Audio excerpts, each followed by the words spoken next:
That cold draft off your windows is heat leaving your house. In nearly every American home built before 1960, it's still escaping through original single-pane glass. The replacement window industry says the answer is $12,000. It isn't. For about $15, you can rebuild the same insulating layer households used for over a century until that knowledge quietly disappeared. The reason it disappeared matters more than the fix itself.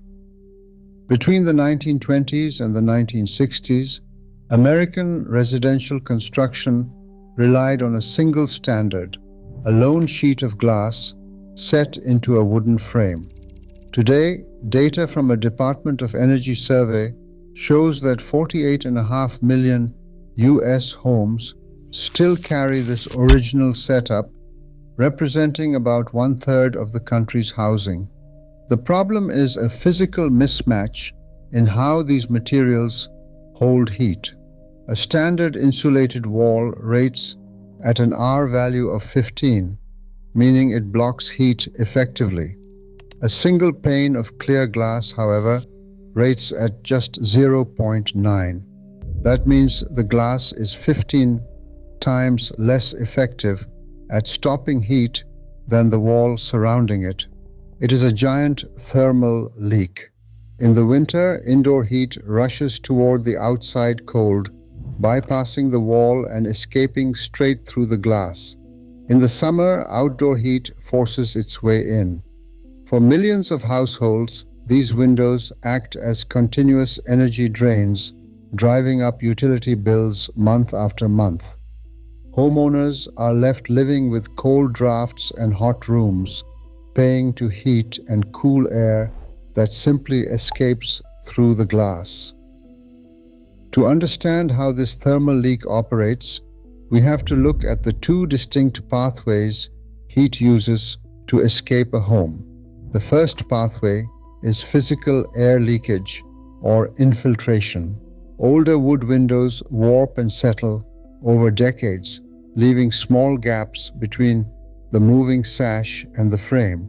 According to industry standard pressure tests, even a closed low-cost wood window leaks about 0.3 cubic feet of air per minute for every square foot of opening.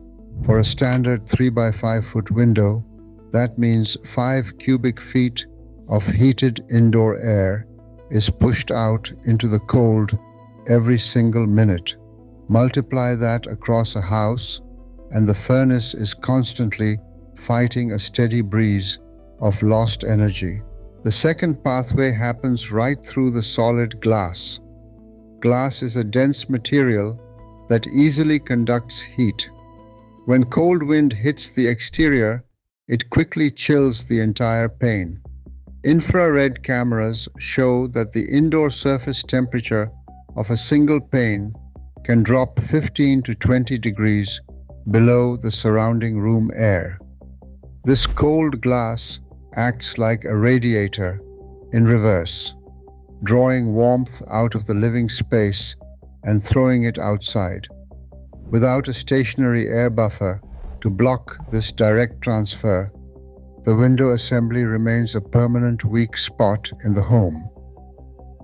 For generations, American households handled this physical reality without replacing their windows.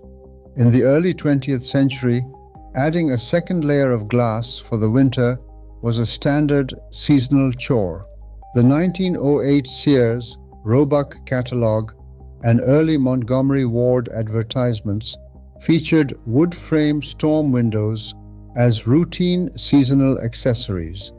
These secondary panels created the exact dead air buffer needed to stop drafts and hold heat, allowing the original single-pane windows to remain in place for decades.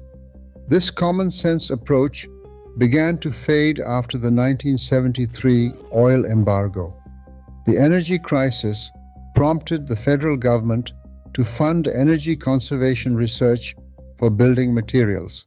Between 1976 and 1983, the Department of Energy directed $2 million to Lawrence Berkeley National Laboratory to develop advanced glazing technologies. This research yielded low emissivity coatings and sealed double-paned insulated glass units. By 1981, Southwall Technologies launched the first mass-market product using these developments. While these technological advances offered excellent thermal performance, they also changed how windows were sold. Manufacturers realized that selling entire factory-built replacement units yielded much higher profit margins than selling simple add-on panels or repair materials. In 1992, the federal government introduced the Energy Star labeling program, partnered with the National Fenestration Rating Council. This certification became the dominant consumer guide for home performance.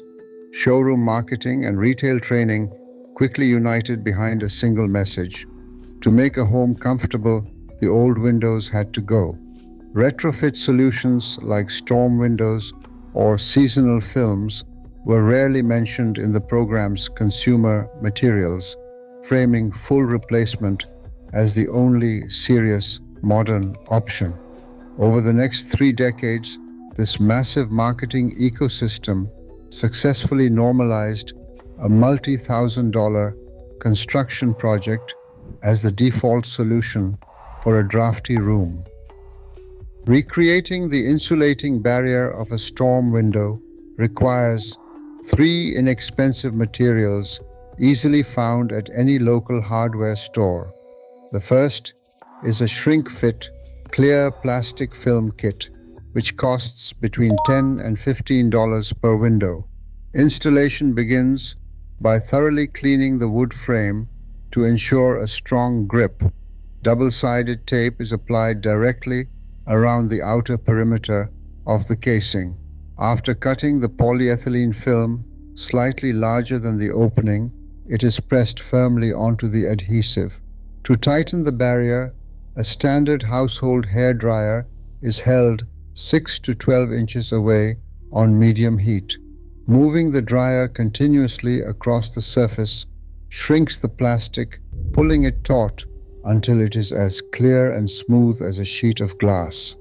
Keeping the heat source moving is necessary, as lingering too long in one spot can melt the paint on older wood sills. The second component addresses the deep, irregular gaps where the wooden frame meets the plaster wall. For this, rope caulk provides a simple, pliable solution costing about $3 to $6 per roll. This fibrous, clay-like bead is pressed directly into cracks with a finger, sealing off the pathways where outside drafts slip inside. Because it never fully hardens, the caulk peels away cleanly at the end of winter without damaging the historic paint underneath. Finally, foam or felt weather stripping seals the moving joints where the upper and lower sashes meet.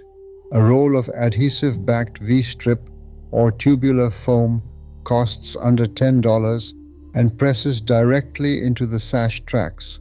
This compressible barrier blocks the wind while still allowing the window to close tightly. Together, these 3 tools form an airtight thermal envelope, stopping drafts and trapping a pocket of insulating air for less than $25. This inexpensive retrofit is not a permanent, high-tech overhaul. It will not turn a century-old window into a triple-pane showroom model. A standard single pane equipped with an interior shrink film and seal setup yields an R value of roughly 3. By comparison, a brand new high-performance double-glazed unit can reach an R value of 5 or 6, while the do-it-yourself fix does not equal the absolute insulation of a brand new replacement, it narrows the vast majority of the thermal gap. It addresses the main pathways of heat loss using a seasonal, completely reversible method that costs pocket change. After applying these simple barriers to a drafty, mid-century home, the change is immediate and physical.